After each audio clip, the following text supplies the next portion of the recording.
The Roger Stone Show on the Red Apple Podcast Network. Welcome to the Roger Stone Show. We have a special guest today, Mancow Muller, who is a legendary radio and TV personality, a provocateur, much like myself, man of strong opinions, man who pulled some of the greatest shock jock era stunts of all time. But before we bring Mancow in, when I was growing up, my grandparents had one of those crank-up phonographs in their home, and that is where I first heard Frank Sinatra, and Ella Fitzgerald, Al Jolson, Benny Goodman, the Andrews Sisters, and others. Then one day, I was in a thrift shop in Darien, Connecticut. I was probably about 12 years old, and I found this record of Louis Armstrong and his Hot Five. This is a pot boiler. We're going to open the show by playing this song for you now.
That song was called Muskrat Ramble. It was recorded in 1928. Recognize that there are no computers, and each one of those is an individual skilled musician. Now, you can go on, say, Spotify or any place you like.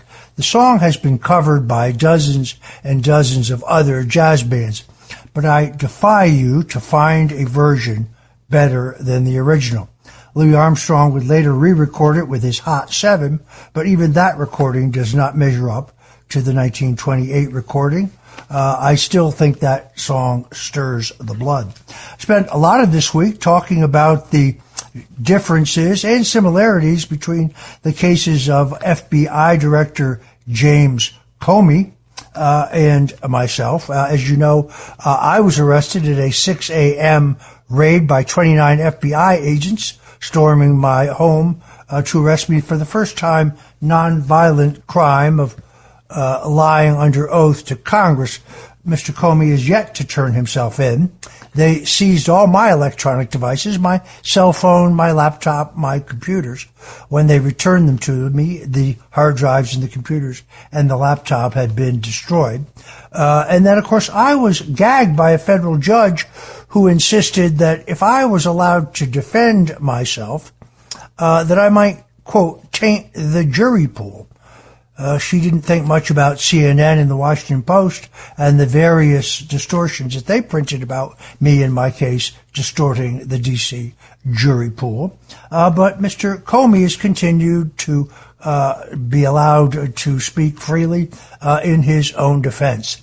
Well, we know how this came out. I went to a Soviet-style show trial, and I was ultimately, because it became apparently clear when the special counsel, Robert Mueller's final report was unredacted, that I had committed no crime, no Russian collusion, no WikiLeaks collaboration, no other crime of any kind.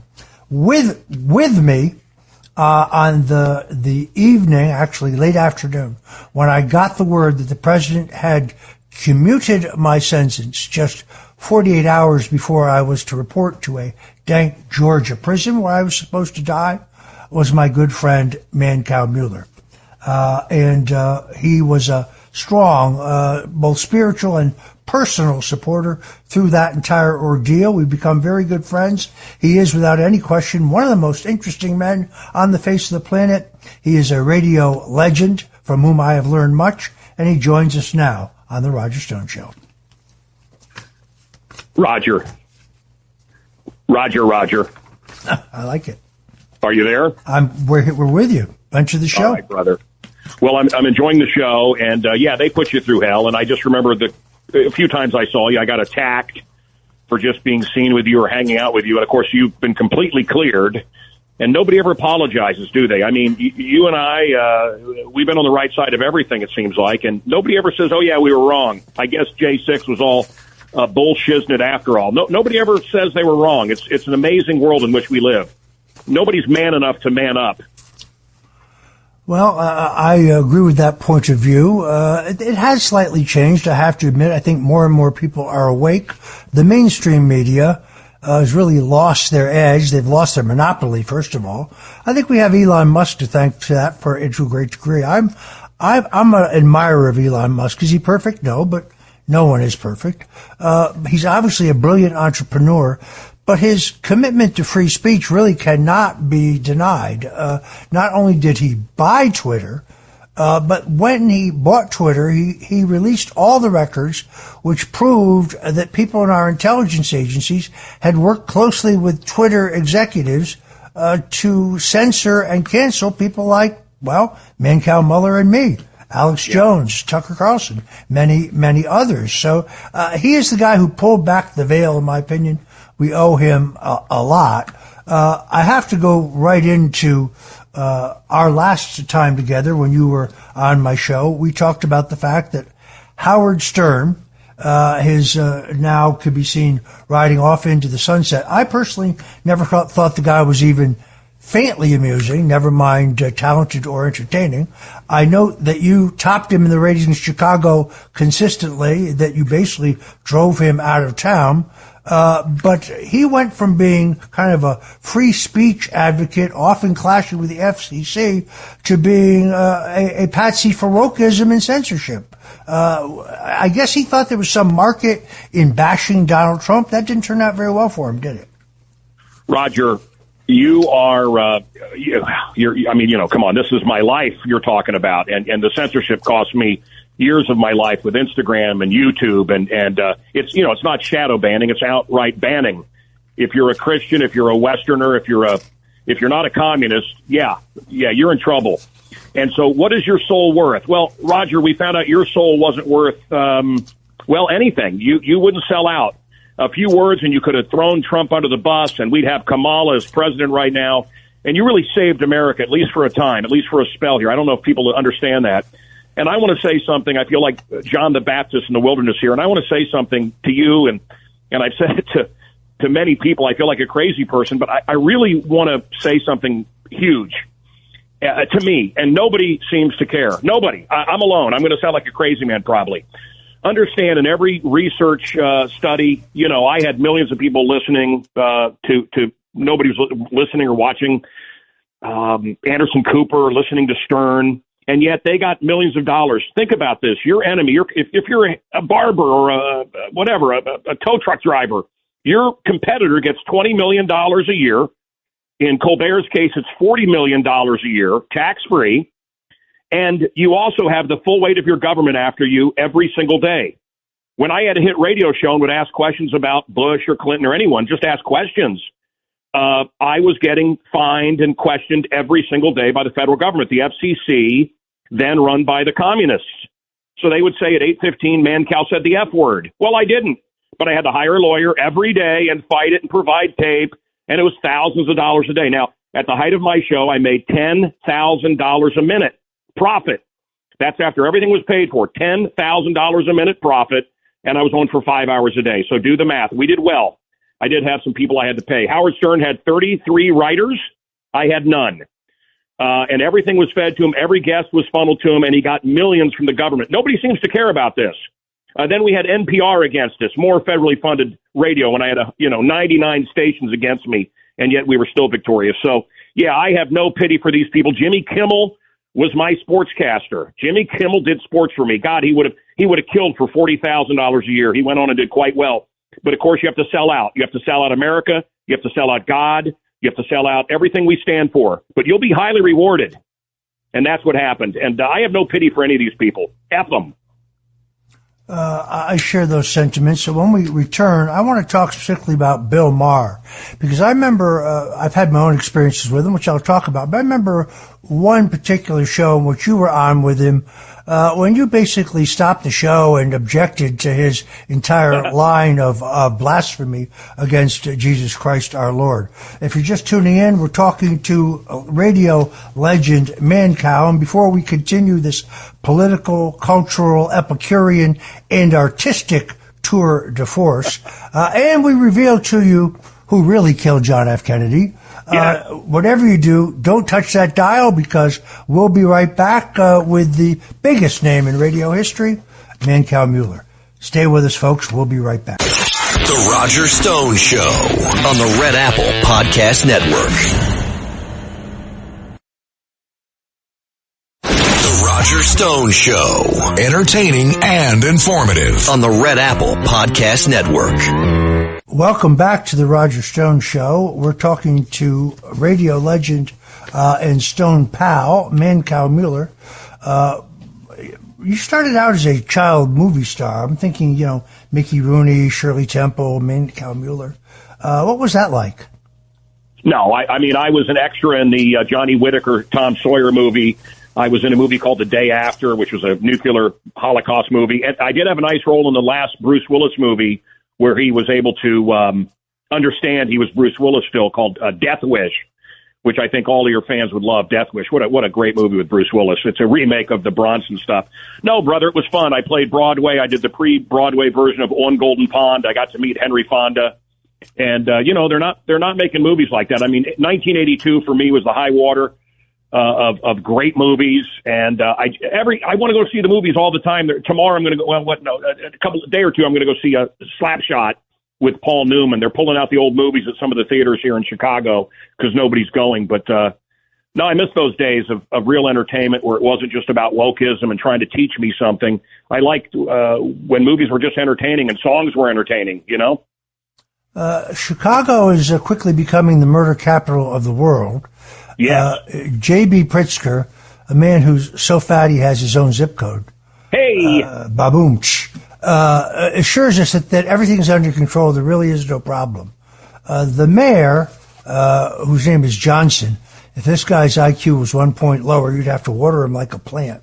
He tells us that all of the rising crime problems there in the Windy City are Richard Nixon's fault. Look it up. I kid you not.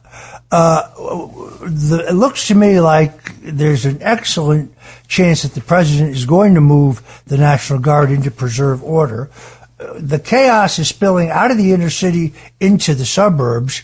Richard J. Daley, I don't mean Richie Daley, Dick Daley, the former, he'd be rolling in his grave if he were alive today. Yeah, look, I knew Richard Daley, the son, and of course, Old Man Daley said, if there's any looting, shoot him. And we need to get back to that. We need to get back to public executions. We need to get back to these punks knowing that they can't destroy people's private property. Brandon Johnson is our mayor. Look, it's black and brown. That's all you hear about. What can we do for the black and brown people? Well, I'll tell you what they do for the black and brown people. Nothing. They don't want these people educated. The water is loaded with lead. Lead makes you stupid, and you can't ever come back from it. Stupid and violent. That's what lead does. And look at a map and look at where all the lead pipes are. The same thing with Obama saying we need a new army, an army that isn't our regular army, but basically an army of brown shirts. There's a clip you should play sometime of Obama saying we need another army inside America. Well, they did that, Roger. I saw with my own eyes 1,200 people let off in the suburbs that were soldiers from, Venezuela or somewhere. Soldiers. These are not people here to pick lettuce. They're here to kill us. And they're going to be activated. BLM and Antifa are an army that is against us. These are not rank-and-file people. And if you go into Chicago right now, you walk down Michigan Avenue, about a fourth of the people look like they need to be in handcuffs. These are a criminal, violent element, and they are out of control, and they're highly paid. And Roger, when I came on your show today, I had two questions I wanted to ask you. May I ask you one? Sure. Why do we listen to Soros? Why do we listen to Gates? Why do we listen to Schwab? How do these people get power over our lives? Is it just a question of money? I don't think we listen to them. What we do is we listen to the mouthpieces that they prop up. In fact, most people have never heard of those three people. They only know the voices that they finance. America is at war. This is actually a recycling. Just as Richard Nixon fought the Weather Underground and the People's Liberation Army and the Black Panthers, we have an uprising in America today. This is a violent terrorist uprising, and anyone who doesn't believe that is not looking at our cities. When what you say is about the lead is true, the Democratic machines in the urban areas have never replaced the water system. The pipes are antiquated, so people of color are disproportionately getting poisoned water, and that's a fact. Folks, you're listening to The Roger Stone Show on the Red Apple Audio Networks, and we'll be right back. The Roger Stone Show on the Red Apple Podcast Network.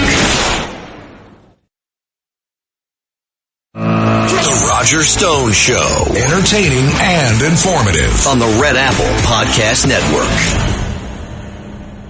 Welcome back to the Roger Stone Show. We're talking to Mancow Muller. I think I got that right.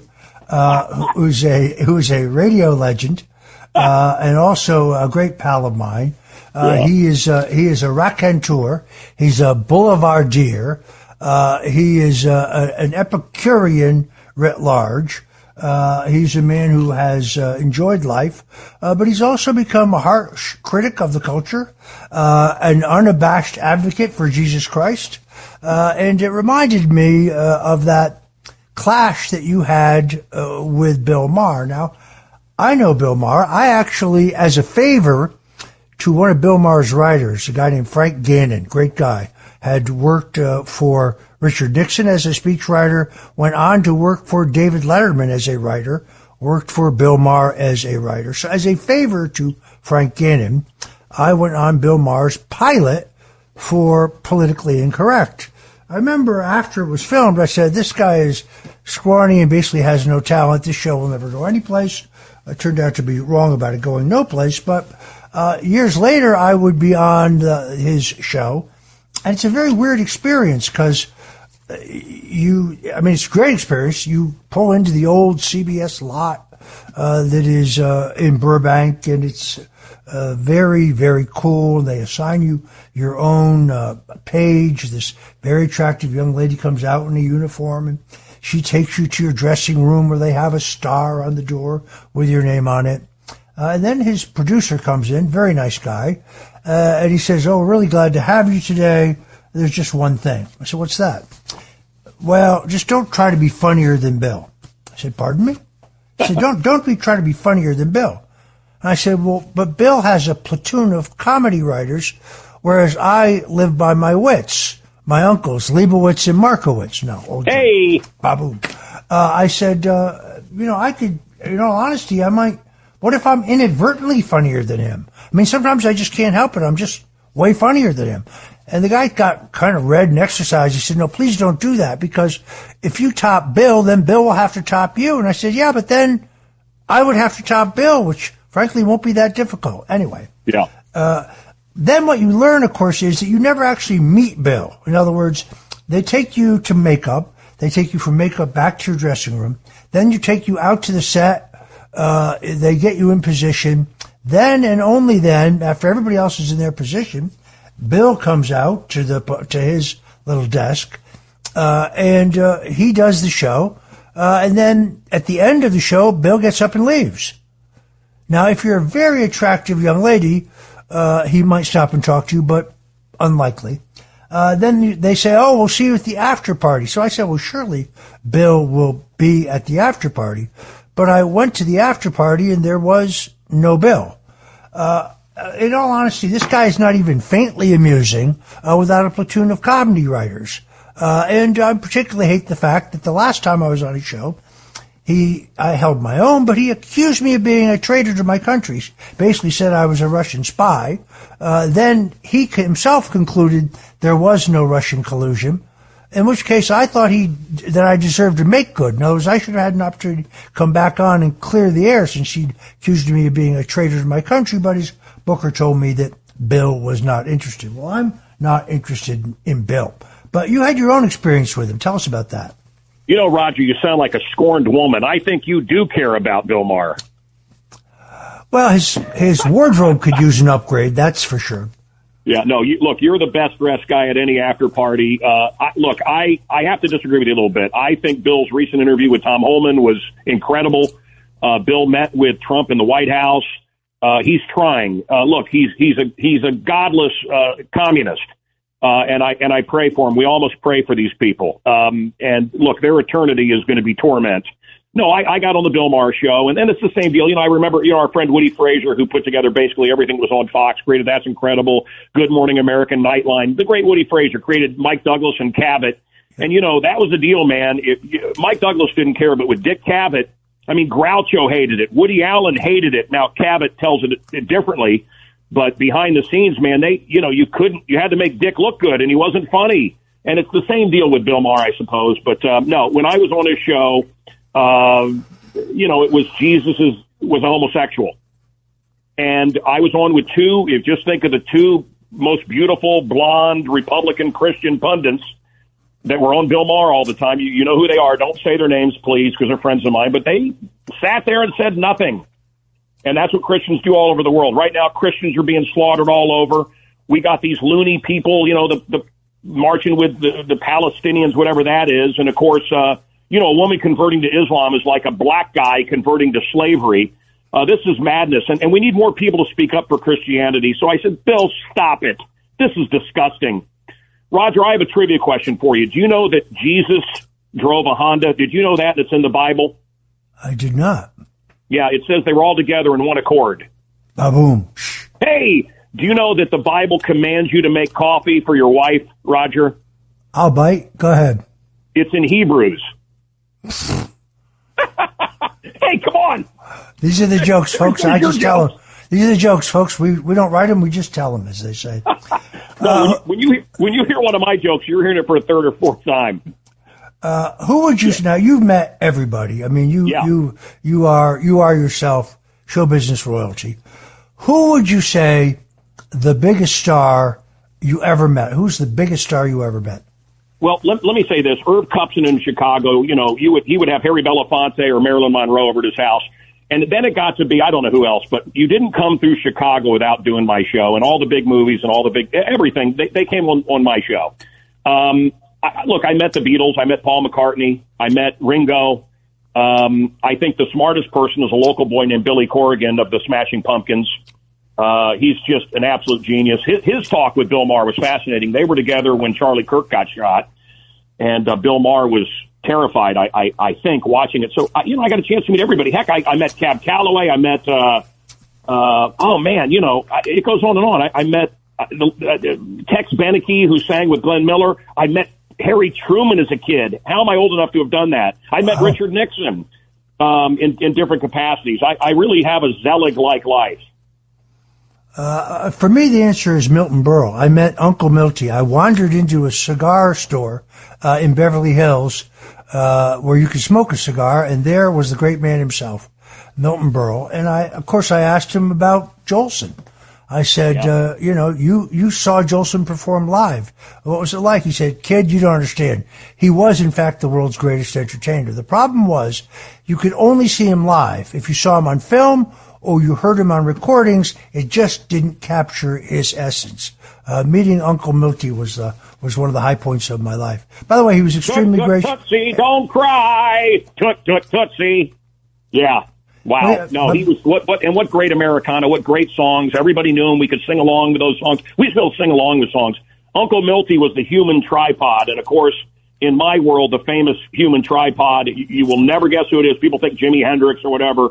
And I knew the Plaster Caster Girls, which we won't describe what they are, but the most incredible human tripod, according to the groupies, was Huey Lewis. Who would have thunk it? Wow. And Uncle Milty famous, right? Yes, we can't talk about that, though. Not on this show. We learn something every day right here on the Roger Stone Show.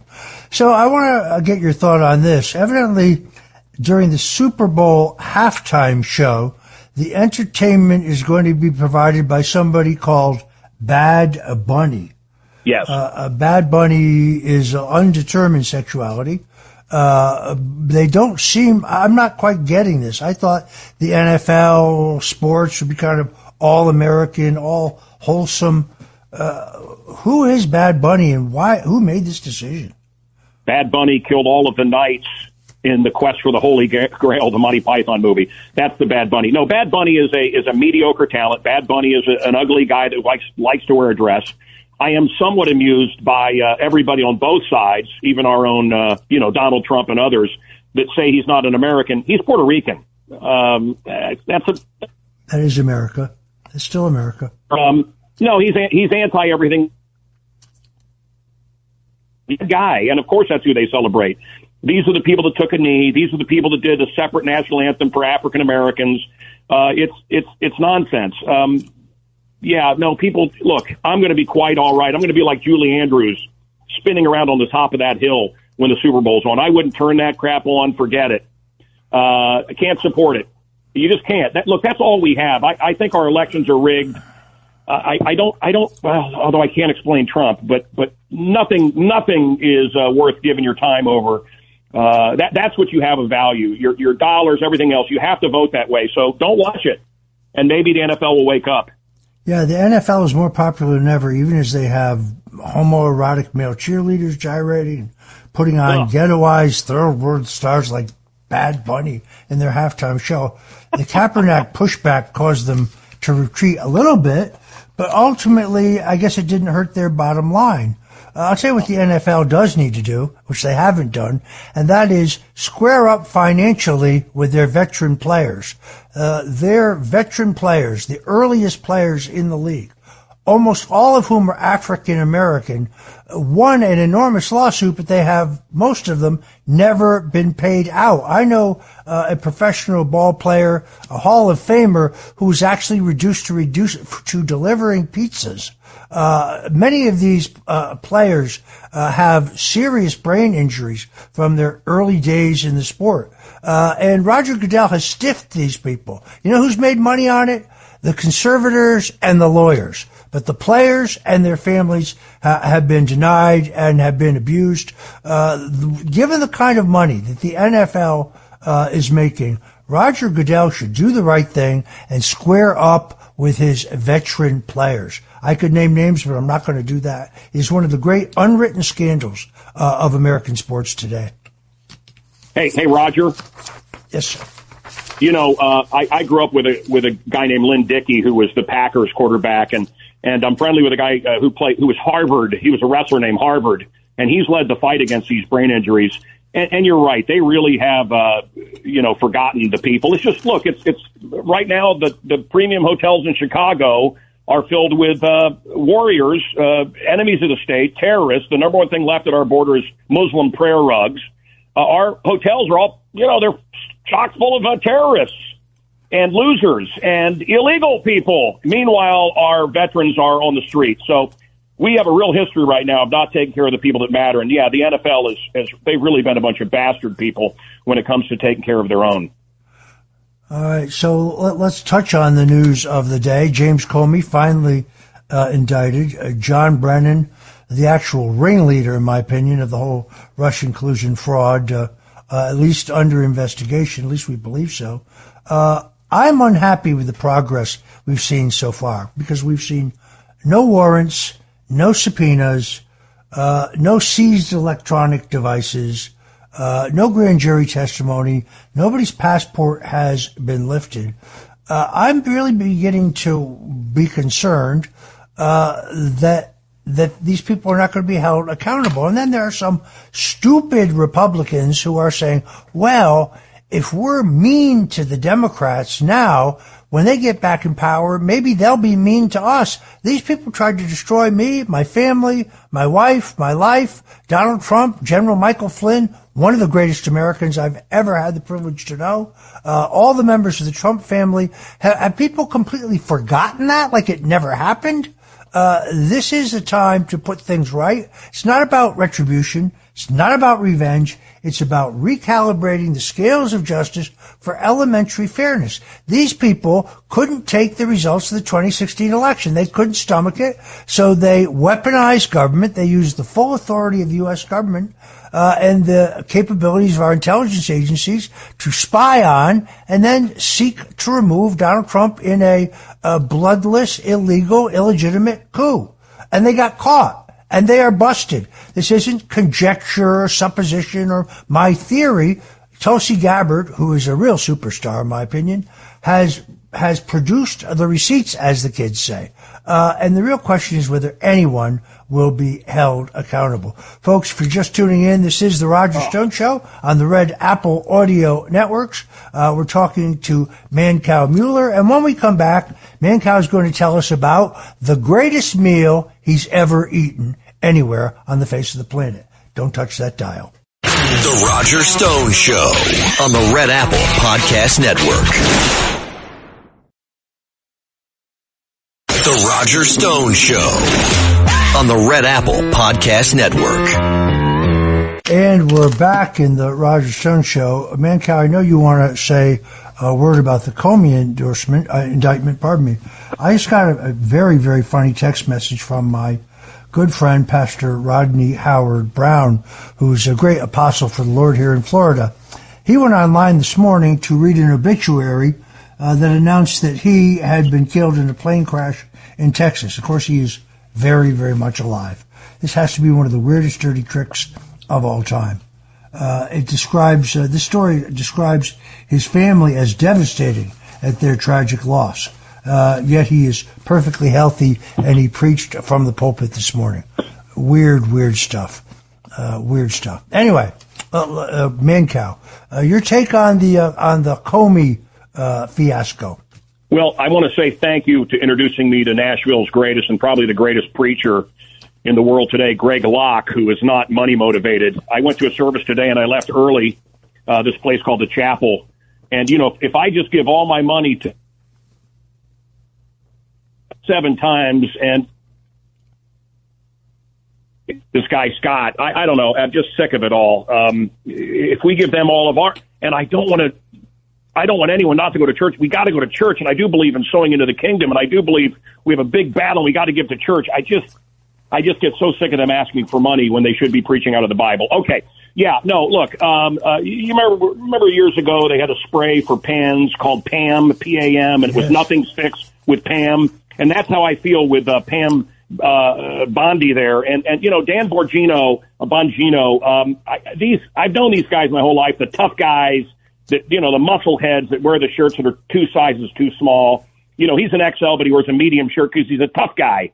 And I've always found I'm always in there fighting, and the tough guys stand around. Man, you mess with Roger Stone, I'm in there. And I'm going to fight. And it's always the tough, puffed up guys that do nothing. And that's what I'm seeing with Dan Bongino. Look, I appreciate his service, and he talks a good game. Kash Patel, all crazy-eyed. You got to understand, I like these people. I like Pam. I like Kash. I like Dan. I'm rooting for them. And they're doing two things, Jack and Shiznit. And I want to tell you something, and I heard what Trump said, by the way. I spent 2 days at the White House, as you'll remember, Roger, and he basically said, where else are my fans going to go? Yeah, we got nowhere else to go. But I'm telling you, his supporters are sick of it. They're really sick of nothing getting done. And, well, yeah, Comey now something's happened. And I want to tell you what else I heard in the White House, and not from Trump, but from some high-up sources, is they really do have the dirt on Obama. You're talking about a guy that was scripted to be the president. The star of The Blacklist, a great Chicago actor, Harry Lennox, taught him how to be Obama. Look that up. And you're talking about a homosexual, cokehead Muslim traitor. And what should happen to Obama, I would be arrested if I said on this show right now. But I knew Obama before he was Obama, and it all goes back to Obama. And will they have the testicular fortitude to do what's right? Well, of course not. You can't have the African-American, Indonesian Jesus, whatever he is to these people. You can't tell the truth about him. In the meantime, the boondoggle of his ugly library or whatever, they can't call it a library because his fans are too stupid for that. The Obama building here in Chicago, billions of dollars just stolen. And the scam goes on. Scam-a-lama ding-dong, here we go. Sorry, that's my take, Roger. You know, Mancow, you've got to stop mincing words. I really think you'd do much better if you came right out and said what you really, really think. You go. I think you raise an excellent point here. I do think the 8 years of Barack Obama did extraordinary dangerous to our country. The military, among others, was completely cleaned out of professional soldiers, or God forbid, any officer who happened to be a conservative or Republican. But even if you were just a good old-fashioned by-the-book soldier, if you weren't a globalist, if you weren't willing to wear a skirt, you were out as an officer. You were gone. I loved it when Pete Hegseth called every officer together and said, no more dudes in dresses. This whole DEI thing is over. We're going back to being a battle-hardened, lethal force. And by the way, you guys who are overweight, you're going to have to drop some LBs. I thought it was great. And I thought the president's remarks were equally good. America's military is back because Donald Trump is back. This is the greatest single comeback in American history. This is the greatest comeback since Jesus Christ. And we're not even 1 year into it, folks. We'll be right back with Mancow Muller. Did I get that right? Right here on the Roger Stone Show on the Red Apple Audio Network. So don't go away. The Roger Stone Show on the Red Apple Podcast Network. The Roger Stone Show. Entertaining and informative on the Red Apple Podcast Network. Welcome back. I'm Roger Stone, and this is the Roger Stone Show. We're talking to superstar Mancow Muller, who is not only a great pal of mine, but a show business icon, a man who has mastered radio, television, movies, as I like to say, a raconteur, a boulevardier, all-around good guy, and major rock music enthusiast, and I would say expert. He is very famous. We have a little disagreement on the Moody Blues, but generally speaking, I think we see things the same way.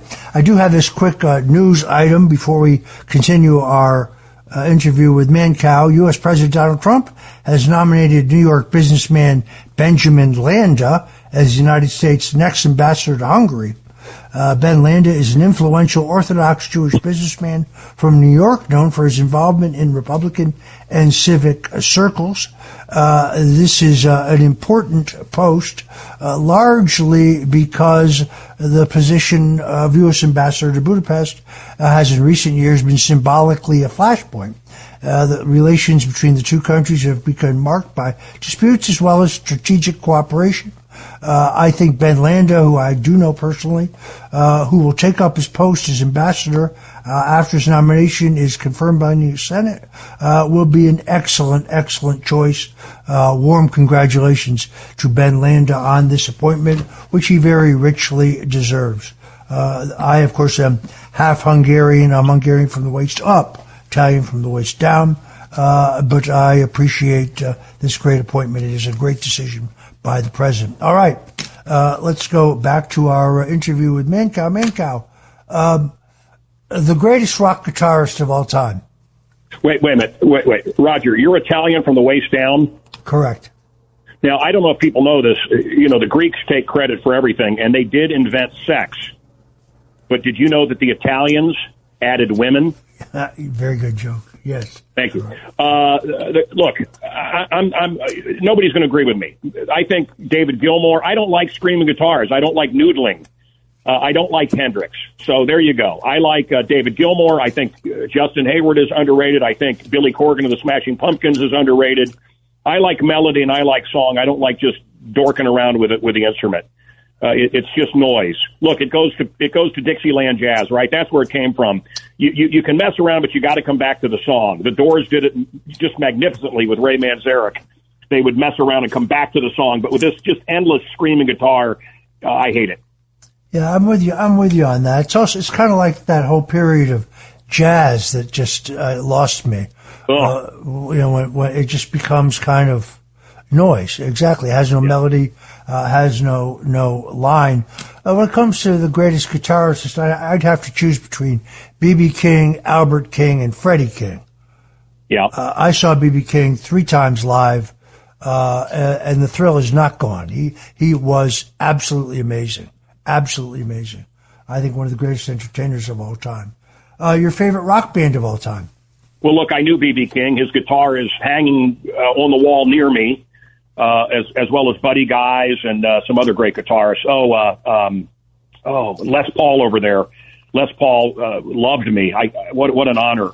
The greatest rock band. Look, this is a tough one.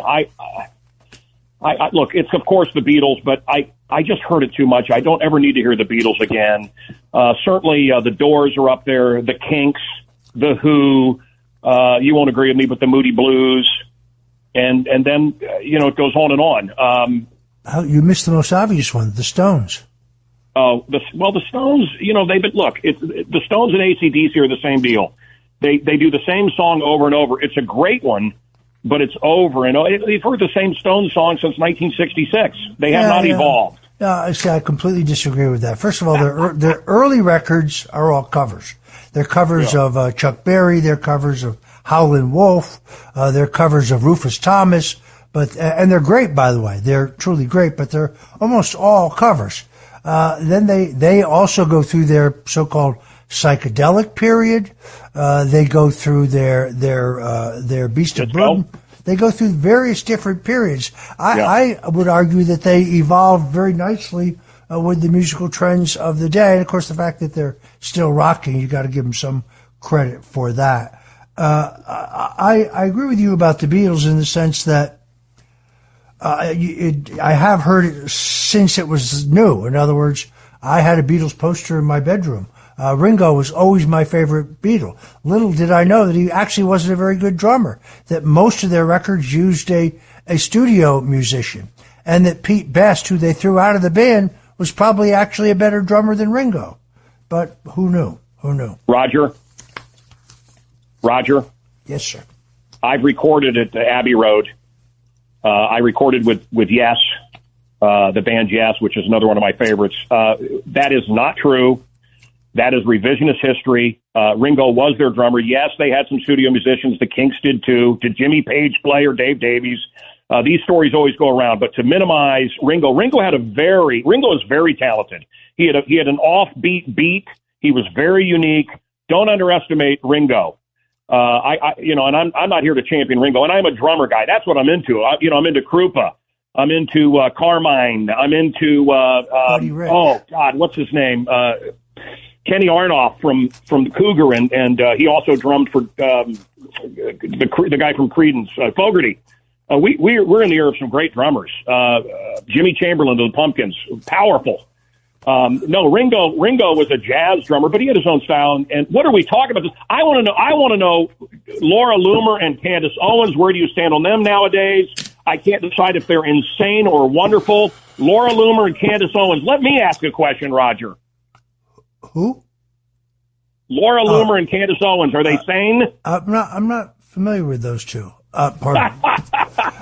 This is dangerous territory. Laura Loomer is a friend of mine. Been a friend of mine for a long time. Was an absolute unwavering supporter when I was fighting for my life. Now, Laura Loomer and I don't agree on everything. We often disagree on things. Sometimes we disagree in private, and once in a while we disagree in public. But she is a free spirit. First of all, she's kind of like Trump in the sense that I don't know how anyone stays awake this long and does this much work. The level of her output is rivaled only by Alex Jones. Alex Jones is another force of nature. This guy's doing a show, for 3 hours, 7 days a week. And it's always fresh. It's always topical. It's always new. And I always actually learn something I didn't know. Laura Loomer is an unguided missile. She's going to say what she wants to say. She's uncoached. She's uncontrolled. There's a hatchet job out on her in the Wall Street Journal today. I become immune to them. She tells people that I'm her mentor. That means that people assume that I can affect her thinking. It's not the same thing. Right. She is a completely unguided missile, free spirit, does her own thing. I think on balance, I think she is a force for good, even though we occasionally disagree. Roger, did I have Thanksgiving dinner at your house with her, or was it a Christmas dinner? I think it was Thanksgiving. Okay, and then I have another question for you. May I ask another question, or is that going to make you mad? No, go ahead. Okay, so I knew Charlie Kirk. He was a local guy, and he's been sainted, and I can't say anything. We both love Jesus. We both love Trump, and I had my own opinions of the guy. And it's tough for me now that he's been sainted because I knew him behind the scenes.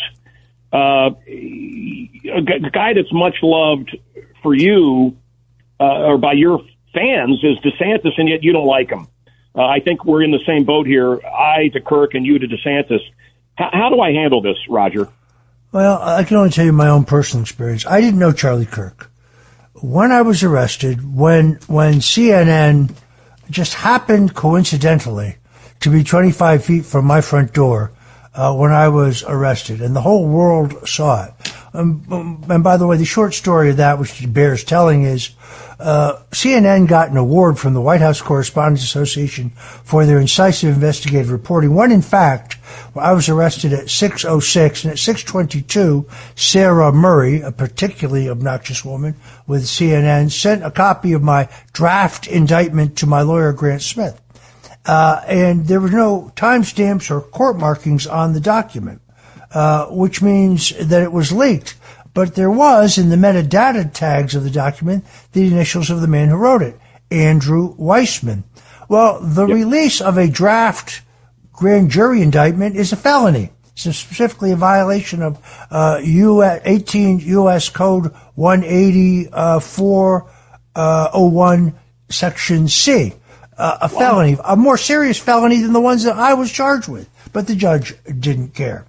But anyway, Charlie Kirk, who I did not know, got my phone number from somebody, called me and said, look, I saw this. It was awful what they did to you and your family.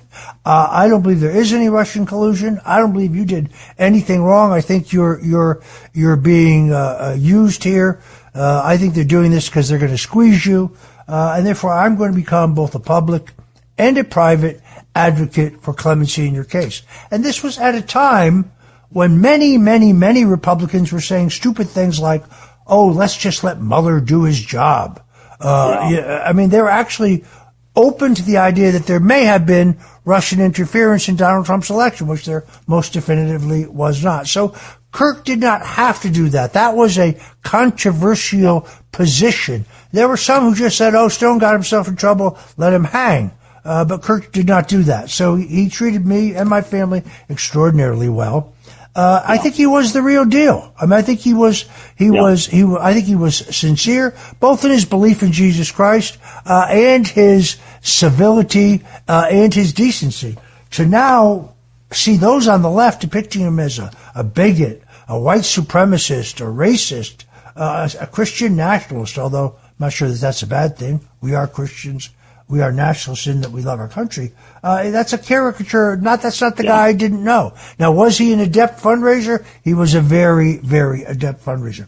Did he build an important movement? He did. But as you point out, the schools are rotted. And if we do not get the message of free enterprise, capitalism, free speech, the U.S. Constitution, and God to young people, then it is over for this country, and that was his mission. And he will be bigger in death than he ever would have been in life. Those who thought they were silencing him by killing him have just made his voice louder.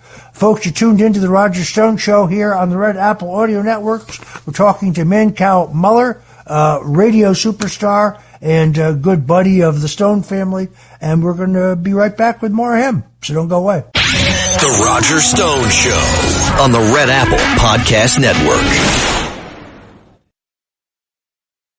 The Roger Stone Show, entertaining and informative on the Red Apple Podcast Network.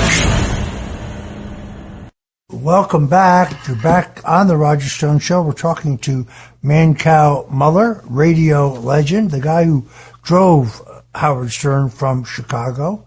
A man who travels the world looking for the greatest food. The great thing about being a pal of Mancow is when he finds a great dish, he takes a picture and he texts it to you. And your mouth will be watering in the middle of the night because he's found some new exotic dish. So we appreciate that. I particularly liked your trip to Japan. The cuisine looked amazing, absolutely amazing. I was friends with Anthony Bourdain, good friends, did a couple of his TV shows, and he would tell you, and people that know would tell you, Japan has really come on strong. They have great food. The greatest restaurant in America is La Scarola in Chicago, where I took you. I took the cast of the 1966 TV show Lost in Space, and Van Halen, and just everybody hails that place. La Scarola, ask for Armando, great food. Actually, that's Chicago. The greatest restaurant on earth is in New Orleans, and I want to take you there. We're going to have coffee escorted by brandy, and we're going to sit at Commander's Palace. We're going to have a brandy milk punch, I think, and then some turtle soup, Roger. Commander's Palace in New Orleans. It is old school. And then Paris, everybody talks about Paris. I think it's Caviar Caspia, and that's like going back in a time machine to the 1920s. Nothing has changed. It's really something. You mentioned Kirk. I want to make it clear. I was friendly with him. I didn't agree with him on a lot of things. I know a lot more about him being a local boy than most people. But I do believe, and as did Jesse Jackson, of all people, that God should not have been taken out of schools. When prayer was removed, it was the end of our schools. And I do believe that AEIOU should be taught over LGBTQ for sure. I was at a birthday party earlier, Roger, and a non-binary guy was there, and he was upset that we had helium and not valium. Thank you. I just got a text message for you from the original lead singer of Journey. He's got a Walk of Fame star. He's in the Hall of Fame, the Rock and Roll Hall of Fame. He wrote Wheel in the Sky and a bunch of their hits. Robert Fleischman, he said, you got to ask Roger, please, I'm listening, about all these new videos, these different videos on the assassination. Roger is the world's expert on the JFK assassination. I know I read his book, Robert, but what is the bottom line? Who did it? Who done it? Roger. I still don't think we know. I mean, look, I wrote a New York Times best-selling book on the Kennedy assassination, The Man Who Killed Kennedy, The Case Against LBJ. By the way, I took it to 7 publishers. They all told me the same thing. No, this book has no commercial appeal. No one will be interested in it. It's going nowhere.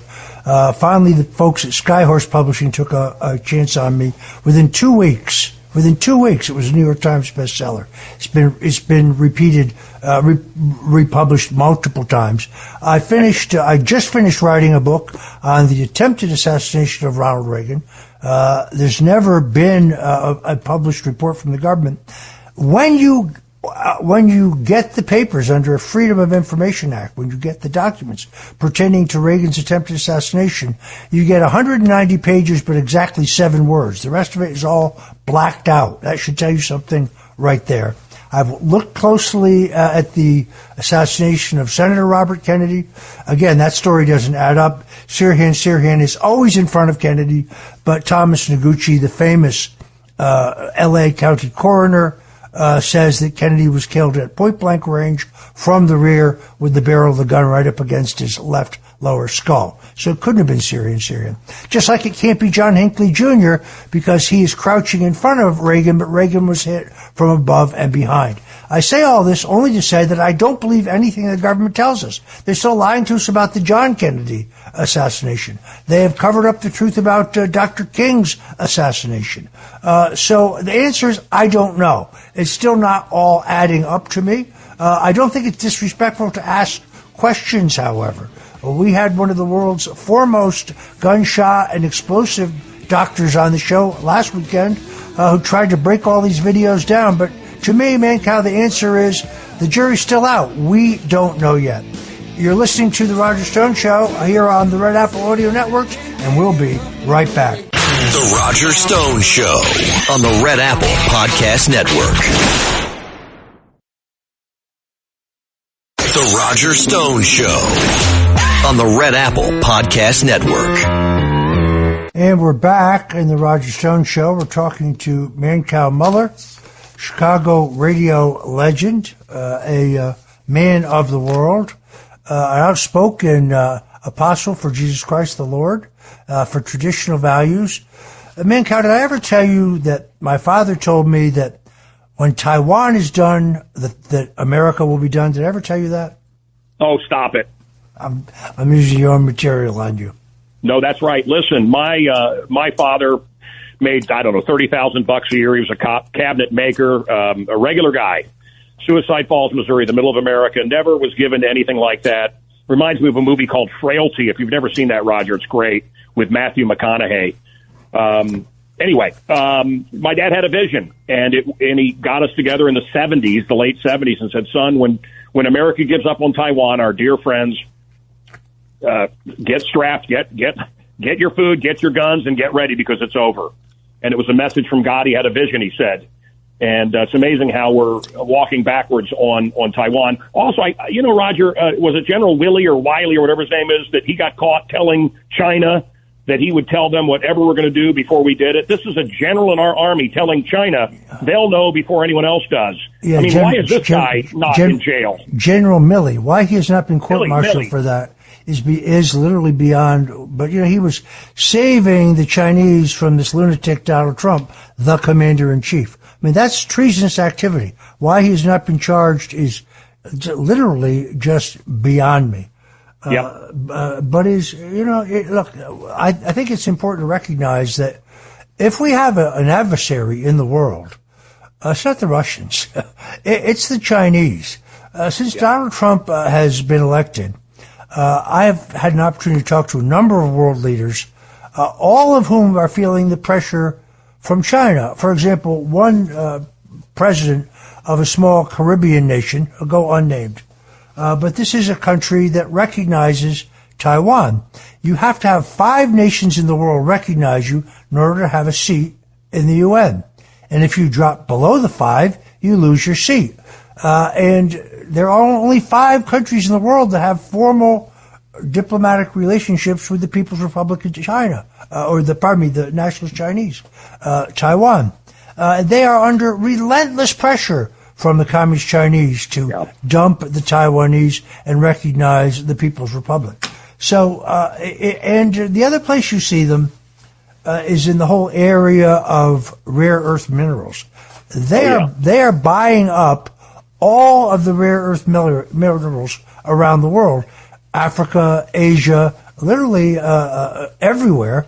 And the president has now realized this, has an immediate emergency initiative to get competitive and start going in and buying up or buying the rights to these rare earth minerals. Now, you're an average guy, so what does that matter to me? Well, you won't be able to have a battery, for example. You can't have a battery for anything. The Chinese don't look at the bottom line. In other words, they'll move into an economic opportunity in any given country, whether it's profitable or not, to get a foothold in that country.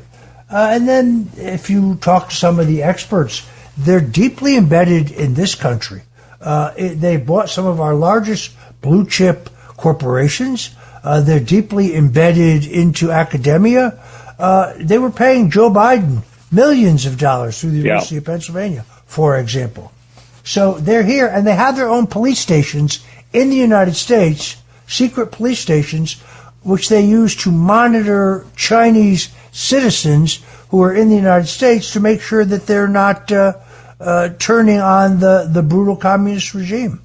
One of the biggest pushbacks I get when I talk about what a great president Richard Nixon was, they say, "Oh no, he's responsible for what's going on in China and what China's doing to us." Let's recognize that when Richard Nixon decided to bring China in out of the cold, they were a dirt poor agrarian country, very little indoor plumbing. Most of the country did not have electricity. They had no technology at all, and their military was not in great shape.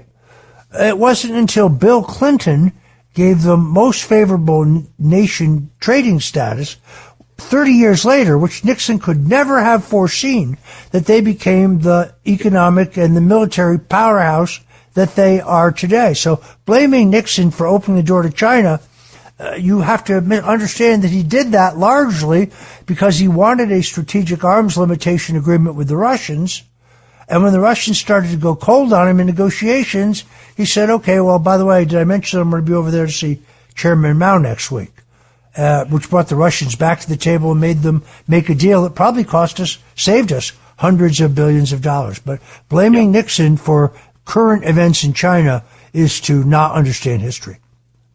Nixon was the most loved president in American history.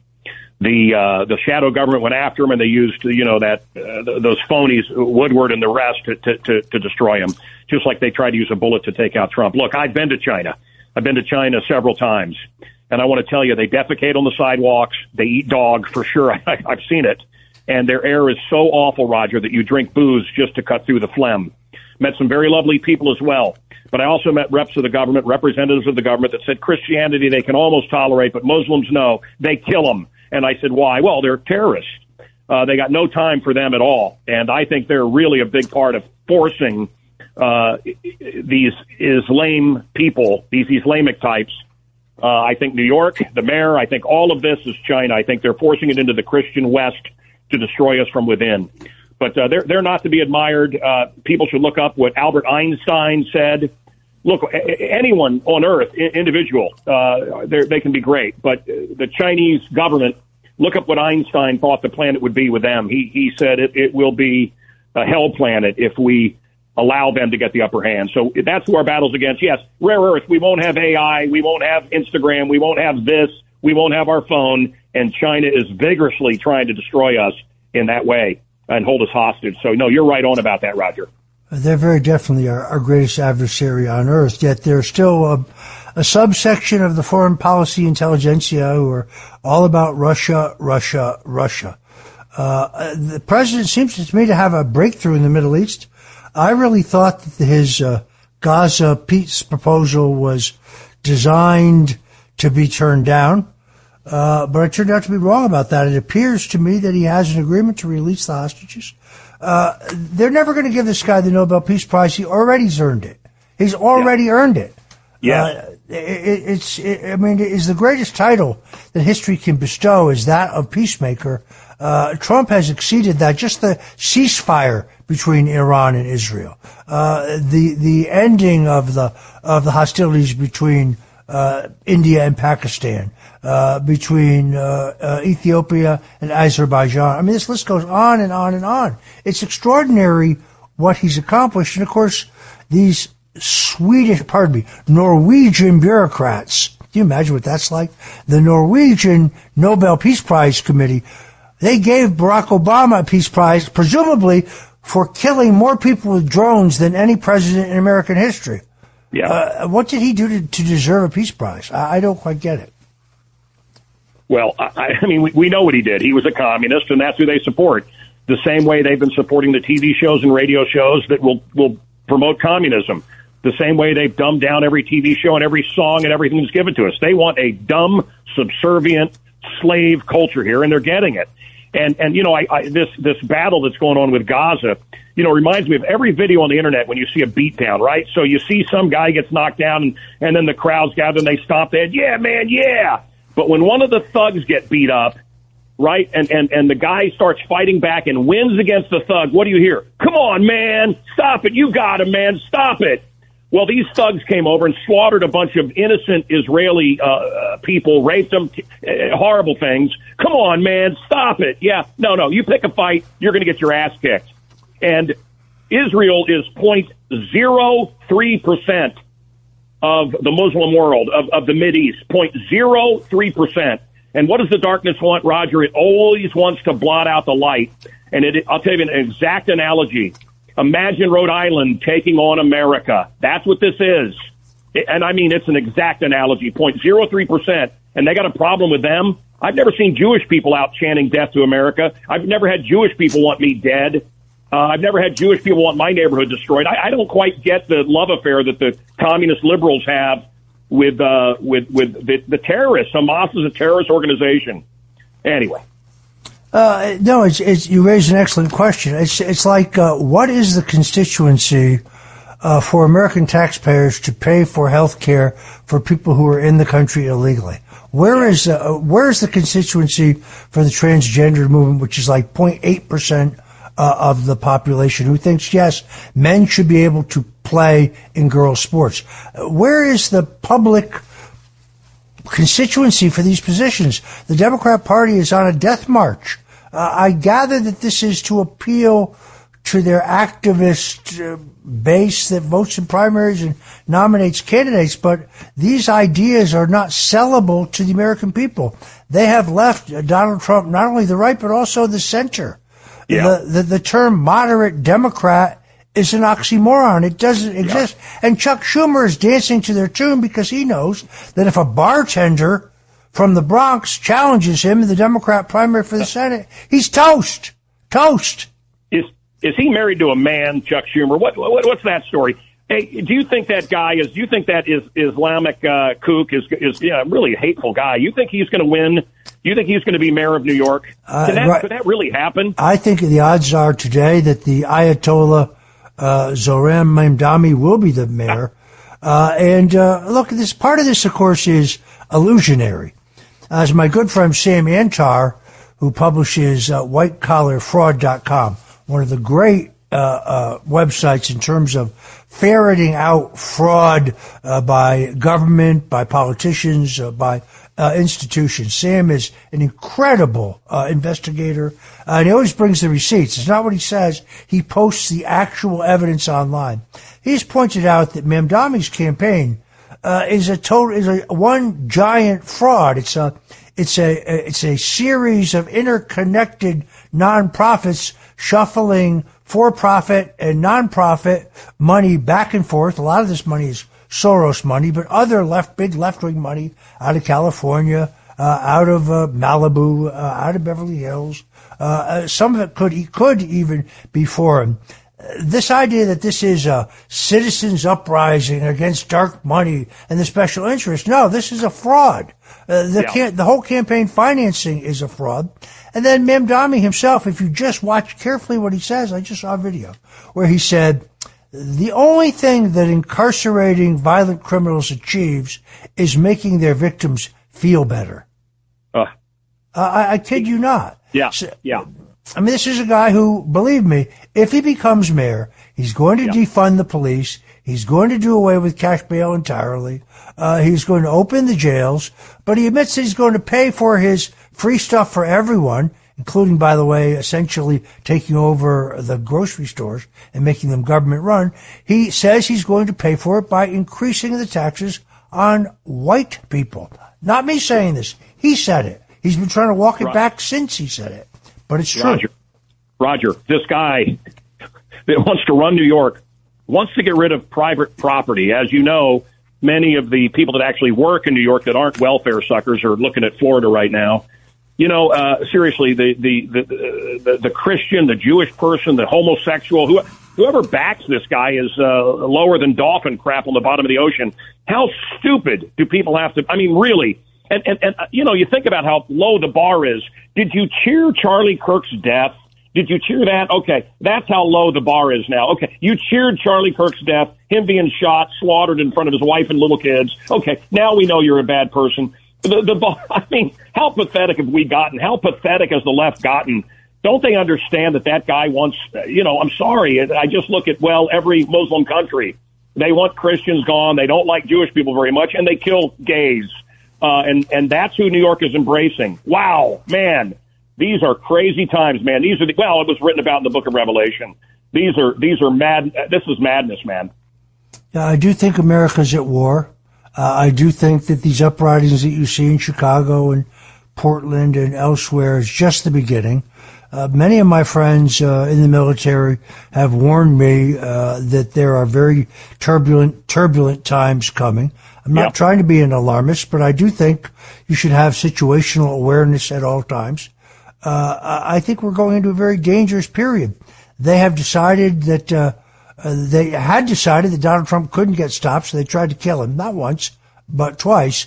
Right. By the way, Mancow, did you notice that the guy who tried to kill Donald Trump in West Palm Beach was convicted? No, either did I, because there was virtually no coverage of his trial whatsoever, like it never actually happened.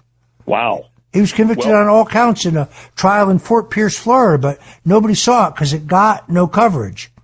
Wow. And none of it adds up. None of it adds up. Very much. And look, I've heard a lot of crazy conspiracies with Charlie Kirk. The mic exploded and all of this stuff. But why did they destroy in the Trump shooting in Pennsylvania and the Kirk shooting? Why did they immediately destroy the crime scene? Why do they do that? I'm not into all the conspiracies of this, Roger. I don't have that kind of time. But why destroy the crime scene immediately? Why break up all the concrete where Charlie Kirk was shot right away? Why mop down the roof where the shooter was in Pennsylvania, the guy that shot Trump? There's more to it, right, than what we're being told. And we'll address all of that when we come right back. So don't touch that dial. We'll be back. The Roger Stone Show on the Red Apple Podcast Network. The Roger Stone Show. Entertaining and informative on the Red Apple Podcast Network. All right, we're back for our final segment with the Mancow. Mancow, we've got about 2 minutes and 20 seconds here. I'm going to let you wrap this up. It's been great to have you without the kind of time restrictions we have during the week, and we could have a freewheeling conversation in which I always learn something. So, Mancow, take it away. Well, I don't know what you want me to talk. Look, my wife misses you here at Muller Manor. She says you're just the sweetest thing on 10 toes, and I agree. I wish people could know the Roger that I know, but look, you're a badass on the front lines, and I sure appreciate you. You're a well-dressed man. You've made every well-dressed list my entire life, and I can't be you, but you do inspire a lot of people. And you went through hell, man, and you are the phoenix. You went through the very fires of hell, and you rose up just kind of like Trump says in your intro there. I was at the White House for 2 days, and you got a building there filled with admirers. And, man, I just remember good friends, famous people, famous Republicans that relied on you for advice and guidance, and you got presidents elected. And then you didn't hear a peep when you were in trouble. And I think all of us have gone through that. It's like the movie High Noon, right? With Gary Cooper. We've all gone through that dark night of the soul. And I want people to know that we all go through it, and there is light afterwards. There is life after defeat, and after you get your ass kicked, you get back up and you keep fighting. And Roger Stone is just a great American, and man, has he been treated unfairly by these communist bastards. But we will have our day. Well, the great value of going through an ordeal like this is you actually learn who your real friends are and who are the people who are pretending to be your friends because there was something in it for them or because you could do it from them. And therefore, you learn who your real friends are. Mancow is among those who is proven to be a real friend. The great thing about staying at his house is not only kind of his underground museum, where he has all kinds of artifacts and a fabulous collection of classic guitars owned by some of the greatest rockers and musicians of all times. But at 7:30 in the morning, the Kinks, he puts the Kinks on every morning at 7:30. It's amazing. It's truly amazing. Exactly. I always was a big fan of the Kinks. And your wife is Italian, which means she's one of God's chosen people. Please give her my regards as well as Mrs. Stone's regards. You know what she says. You'll remember you asked her if I was the only one, and she said no. The others were 8s and 9s. Ba-boom. But seriously, folks, okay, we're going to leave it there. I want to thank my guest, Mancow Muller, Man About Town, Boulevardier, Bon Vivant, Epicurean, and all around social critic, guy who always tells you exactly what he thinks. People love it when you're on the show. I'm glad you could give us the time.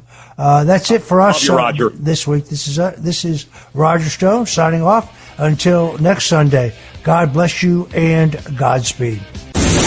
Thanks for listening to The Roger Stone Show. You can hear The Roger Stone Show Sunday afternoons at 3. If you like the podcast, share it with your friends and listen anytime at WABCRadio.com and download the WABC Radio app. Hit that subscribe button on all major podcast platforms. Plus, follow WABC on social on Instagram, TikTok, Facebook, and X. See you next time for a new episode so you never have to wonder. What the heck is going on here?